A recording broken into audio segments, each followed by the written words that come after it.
ကဲမင်္ဂလာပါကျွန်တော်အခုအပိုင်း၄အနေနဲ့ပြချင်တာပါလဲဆိုလို့ရှိရင်အခုအဲ့လိုပစ္စည်းတွေတက်တော့မယ်ဆိုလို့ရှိရင်အခုမှကျွန်တော်ကအပိုင်းက၄ပိုင်းရှိရဗျာနော်၄ပိုင်းရှိရဆိုတာက၃ပိုင်းပေါ့ပြောရမယ်ဆိုရင်တော့နော်အခုဒါဆိုလို့ရှိရင်အတိုင်အပိုင်းနော်ဒါအတိုင်ပိုင်းကိုသက်ခွဲထားပြီးသွားရင်ဒါ B line ဒါကြတော့ဓာတ် line ပေါ့နော်ဒီလို join set တွေပေါ့ဒါကတော့ဓာတ် line okay အဲ့တော့ကျွန်တော်တက်မယ်ဆိုဓာတ် line ကကြတော့အတွင်းထဲဖြစ်တဲ့အတွက်ကျွန်တော်ဓာတ် line ကိုအရင်ဆုံးတက်မယ်ဗျာနော်ဒီကကြတော့ B ကကြတော့အပြင်ပိုင်းရဖြစ်တယ်နောက်ပိုင်းအတိုင်တက်မယ်နော်အခုကျွန်တော်အဆင့်ပြချင်တာကကြတော့ဒီမှာနော်ဒါလေးပြချင်တယ်ဘာလို့ပြမလဲဆိုရင်ဒီမှာဒီလိုတက်တဲ့ခါကြလို့ရှိရင်ဘာလုပ်မလဲဆိုတော့ဥဆုံးနေနဲ့နော်ဒီကောင်လေးကိုတက်မှာဖြစ်တယ်ဗျာနော်ဒီကောင်လေးကိုတက်မှာနော်ဒီကောင်လေးကိုသူကဖြုတ်ထားတယ်အမှန်တော့မလို့ပစ္စည်းကတော့အစုံရှိတယ်ပေါ့နော်အဲ့တော့ကျွန်တော်ဒီကောင်လေးကိုဒီမှာနော်မကြီးမတန်ကြောင်လေးရှိရယ်နော်မပိန်းလေးထည့်ထားမယ်နော်တက်တဲ့ခါကျရင်ဘယ်လိုတက်မလဲဆိုတော့ဒီလိုတက်မယ်နော်အတွင်းထဲမှာဒီမှာကြည့်လိုက်သူ့နေရာလေးနော်တန်းရှင်းဝင်ပေးနာမှာပေါက်လေး၃ပေါက်မှာ၂ပေါက်ပါတွေ့လားနော်ဒီမှာဒီပုံစံမျိုးနော်အဲမှာနော်စကူကမှာအပေါက်လေးတစ်ခုရှိတယ်ဒီမှာအဲ့ဒါအပေါ်ကဒီကောင်ကကြတော့ဒီလိုပုံစံမျိုးတက်မယ်နော်တက်တဲ့ခါကျလို့ရှိရင်ဒီမှာကျွန်တော်ပြမယ်မှာသူ့နေရာပုံမှန်နမူနာလေးဒီနေရာမှာနော်ဒီနေရာမှာသူ့ရဲ့နမူနာပုံစံလေးဒီကောင်နဲ့ပုံစံတူတူပဲတက်တဲ့ခါကျရင်ဒီကောင်လေးကိုအတွင်းထဲကတက်နော်အပြင်ကမို့ဒီလိုတွေမှောက်ကုန်လေးလိုမတက်အောင်နော်ဒီလိုတက်မယ်နော်အဲဒီလိုတက်မယ်မကြည့်နော်ခါကြလို့ရှိရင်သူများဖြုတ်ထားတာလေကိုပြန်တက်တဲ့ခါကြလို့ရှိရင်အစမပြေတာရှိရပေါ့နော်ဒါပေမဲ့တကယ်ကြမ်းကျင်တယ်လွတ်ရနေဆရာကြီးတို့တမျိုးပေါ့နော်အလုံးမရညီကိုတွေတော့ကြတော့အစမပြေဘူးတကယ်ရင်များအဲ့လိုမျိုးဖြစ်လာကြလို့ရှိရင်ဘယ်လိုလုပ်လုံးဝမသိဖြစ်တတ်တယ်ဗျာနော်အဲ့အတွက်ကိုကျွန်တော်ပြမယ်နော်နော်အဲ့အတွက်ကိုပြမယ်ဖြစ်ပါတယ်ဗျာနော်မကြည့်နော်မနော်ဒီမှာနော်ဒီဝိုင်းဒီမှာကြည့်ဒီမှာနော်အဲ့မှာအဲ့ပေါင်းတက်တက်လေးဖြစ်ရမယ်နော်နော်အဲဒီကောင်ဒီမှာတက်မယ်နော်โอเคမှာစကူနှလုံးရှိတယ်အဲ့စကူလည်းဒီကောင်ကိုနော်ကျွန်တော်ပြောသလိုပဲဒီကောင်လေးပင်ကိုဒီကောင်လေးထည့်ပြီးတော့နော်ဒီကောင်လေးထည့်ပြီးဒီကောင်လုံးတက်မယ်နော်အဲ့မှာတက်ပြီးတော့လို့ရှိရင်ဒီကောင်ကြတော့ဒီမှာကြည့်မပေါ့နော်ဒီပို့ကိုဒီမှာကြည့်ဒီစုံမှာကျွန်တော်ပြထားရနော်ဒီမှာဒီကောင်ကြတော့ဒီမှာနော်မကြည့်နော်မပို့လေးရှိရမကြည့်နော်မပို့လေးနော်အဲ့ဒါကိုဒီကောင်ဒီမှာထည့်မယ်နော်စကူလေးကိုဟိုဘက်အတွင်းဘက်ကထားနော်ဒီဘက်ကမဟုတ်လဲတဲ့ခါကျရင်စင်မပြေဘူးပြန်နော်ကျွန်တော်ပြရနော်စကူကဟိုဘက်ကဒီလိုမျိုးမထည့်ဘူး sorry ဒီလိုမျိုးမထည့်ဘူးနော်ဒီလိုမျိုးထည့်မယ်โอเคကြည့်မယ်နော်ဒီတော့ထည့်နော်အစင်သွားမယ်နော်အစင်မှာအစင်ပြီးမှနောက်မှဆိုရင်ကျွန်တော်မျက်စိလဲပြီးတော့တလွဲဖြစ်ကုန်မှာဗျာနော်မာဒီရဲကိုထည့်မယ်နော်ပိုးလေးရှိရဲအဲ့ပိုးတွေကိုမာဒီဒီပိုးနဲ့ဒီပေါက်တွေကိုထည့်မယ်ဟိုမှာကျွန်တော်ညှို့ထုတ်ပြရနော်အဲ့ပေါက်တွေကိုဒီတန်ကြောင်းလေးထည့်မယ်နော်ပိုးလေးနော်ထည့်ရတယ်နဲ့ကတိရဗျာနော်အဲ့လက်တစ်ဖက်ရဲဆိုတော့ပိုးဆိုးတယ်အဲ့မဲ့တင်ရင်တော့ပိုးပြီးတော့အဆင်ပြေတယ်ဗောနော်စာကနာတို့ပလေယာတို့ရှိရင်ကိုစာကနာတို့ပလေယာတို့ထိုးလိုက်ပြကျွန်တော်ဖုန်းတစ်ဖက်နဲ့ဆိုတော့နော်အဲ့လိုမျိုးရှိတယ်ဒါမှမဟုတ်တကယ်အစမပြေဆိုရင်ဘိန်းလဲရရနော်ဘိန်းကိုလဲပြီးတော့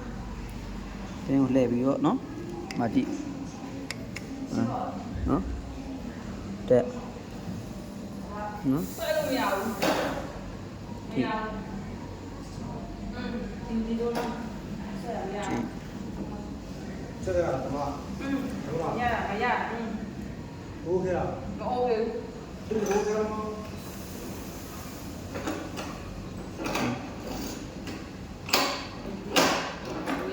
နော်မကြည့်နော်โอเคနော်အရာအနေကိုထိနေကြတယ်ဒီမှာဒီကြောင်းဒါဆိုလို့ရှိရင်ဒီအရစ်လေးကိုအောက်မှာထားဒီလိုတက်မယ်နော်ဒီကောင်ကကြတော့ဒီလိုထက်ဒီကောင်ကြတော့အောက်ကနော်ကြည့်ပါနော်မကြည့်နော်ဒီမှာနော်အောက်ကနော်ဒီကောင်နော်ကျွန်တော်အဆင့်လေးပြပါရနော်တခြားကြည့်ပါဒီကောင်ကိုကြတော့အမအရစ်အဲ့အရစ်ကိုအောက်ကထားဒီကောင်လေးကိုထည့်မယ်နော်ဒီမှာနော်နောက်မှာပေါက်တစ်ပုတ်ရှိသေးတယ်ဒီပေါက်ကိုထည့်မှာနော်ပေါက်မှာမယ်နော်ဒါဒီဘက်ကြည့်မကြည့်မှာနော်ဒီထဲကိုနော်စော့ပေါ်လိုင်းနဲ့ကိုထည့်မှာနော်ဒီမှာမြင်ရလားဒီမှာကျွန်တော်ကစားပြရနော်အဲ့ထဲကိုမကြည့်မလေးလားနော်နော်ဒီမှာဒီကိုထည့်မှာဖြစ်ပါတယ်ဗျာနော်အဲ့ထဲကိုထည့်မယ် ထည့်ပြီးတော့လို့ရှိရင်ဘာမှမလုပ်နဲ့ထည့်ပြီးတော့လို့ရှိရင်ဒီမှာကြက်ထားမယ်နော်ကျွန်တော်ပြောတယ်အပိုင်းပိုင်းနဲ့သွားမယ်ဗျာနော်နောက်ကျရင်ဒီလိုဖြစ်သွားမှာဆိုလို့ဒီမှာနော်โอเคပြီးတော့လို့ရှိရင်အစောကကျွန်တော်ပြတယ်ဒီဥစ္စာကိုတက်မယ်နော်တက်တဲ့ခါကျလို့ရှိရင်ကျွန်တော်ပြောရနော်ဒီကောင်လေးကအတွင်းထဲရောက်ရှိရမယ်ဒီစကူနှလုံးကအပြင်ဘက်ကကိုယ့်ရဲ့အဖုံးရဲ့စက်ဖုံးရဲ့အပြင်ဘက်ကပဲရှိမယ်နော်မှားမှာဆိုလို့နော်ပိန်လိုက်ပြမယ်တက်တဲ့ခါကျလို့ရှိရင်အဲ့လိုမျိုးလို့ looking ဖြစ်အောင်တက်ပါနော်မှာနော်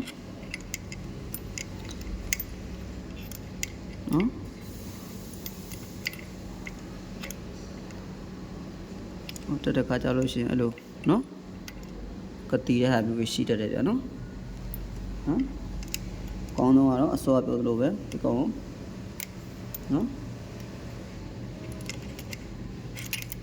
ကဲအစင်မပြေဘူးဆိုလို့ရှိရင်အစင်မပြေဘူးဆိုရင်ဒီကောင်လေးကိုချွတ်လိုက်နော်ဒီမှာတန်ရှင်းအောင်ကြားရထည့်လိုက်မယ်နော်အစင်မပြေဘူးဆိုဒီကောင်ချွတ်လိုက်ပြီးရင်ဒီမှာနော်တန်ရှင်းအောင်ပေါင်းအောင်ထည့်လိုက်မယ်နော်ပြီးတော့မာကြည့်နော်ဒီရင်ထည့်နော်အဲ့လိုမာကြည့်ဒီအတူနမူနာလေးရှိရနော်ကျွန်တော်ပြရနော်ဒီမှာနမူနာလေးရှိရအဲ့မှာစကူနှလုံးရှိရအသေးလေးပဲနော်အဲ့မှာနော်အဲ့ပုံစံတိုင်းတက်မယ်နော်ဒီမှာကြည့်နော်ဒီမှာကြည့်အဲ့ပုံစံမျိုးတက်မယ်နော်မမားသေးရနော်စကူနှစ်ခုပါတဲ့ပေါက်နှစ်ခုကအပြင်ဘက်ကနော်โอเคအဲ့ပေါက်တက်မယ်ပြနော်နော်ချက်ကြည့်ရပါ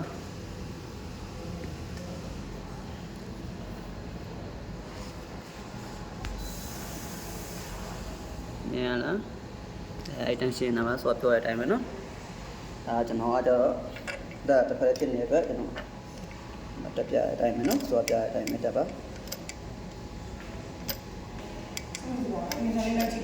ဗမင်းဆက်လေးမျိုးအောင်ခေါ်လိုက်နော်ကျွန်တော်မအားသေးဘူး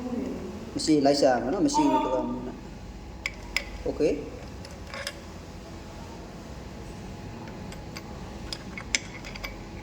ဒီမှာနော်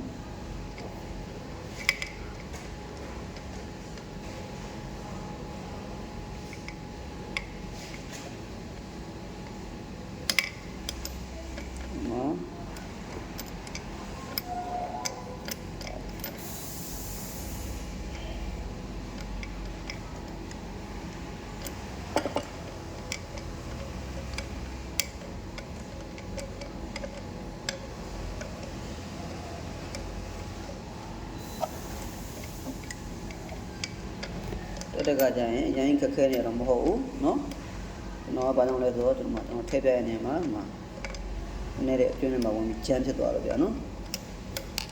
နားလေးသိခံပြီးကြောက်လာနေရပြီဗျာเนาะ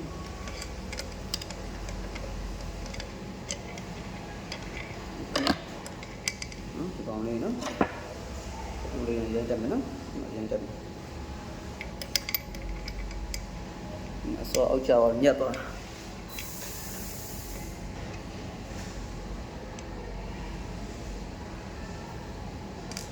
တလုံးမတက်ကြမယ်နော်တလုံးပြီးပြန်ပြမယ်နော်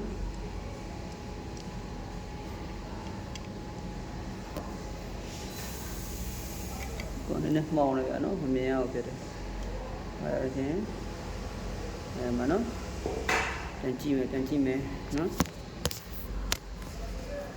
โอเคမကြည့်နော်ပြန်ကြည့်မယ်နော်မတက်ပြီးသွားနော်စပုတ်လုံးတက်ထားတယ်နော်အဲ့လိုမျိုးနော်ဒီမှာနောက်တစ်လုံးတက်မယ်နော်ဒီနှလုံးမရှိရနော်မှာနော်အဲ့မှာတစ်လုံးနော်အဲ့လိုတက်မယ်နော်ဒါဆိုရင်ဒါလိုက်ပထမအဆင့်ပေါ့ဗျာနော်ဒီကိန်းမတည့်ဘူးဆိုလို့ရှိရင်မတည့်ဘူးဆိုရင်ဒီကောင်လေးနဲ့ပြန်ပြီးစကူကမှာ short ကျန်ကြီးချက်ထားမှာမဟုတ်ဘူးနည်းနည်းလေးပဲ short တင်လုပ်လို့ရတယ်နော်မတည့်ဘူးဆိုရင်ပေါ်ရင်အချလုပ်လို့ရရဗျာနော်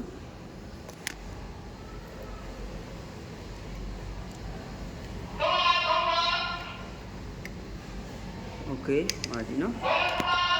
ဒီနှလုံးပဲနော်အဲ့ဒါဆိုရင်ဒီမှာနော်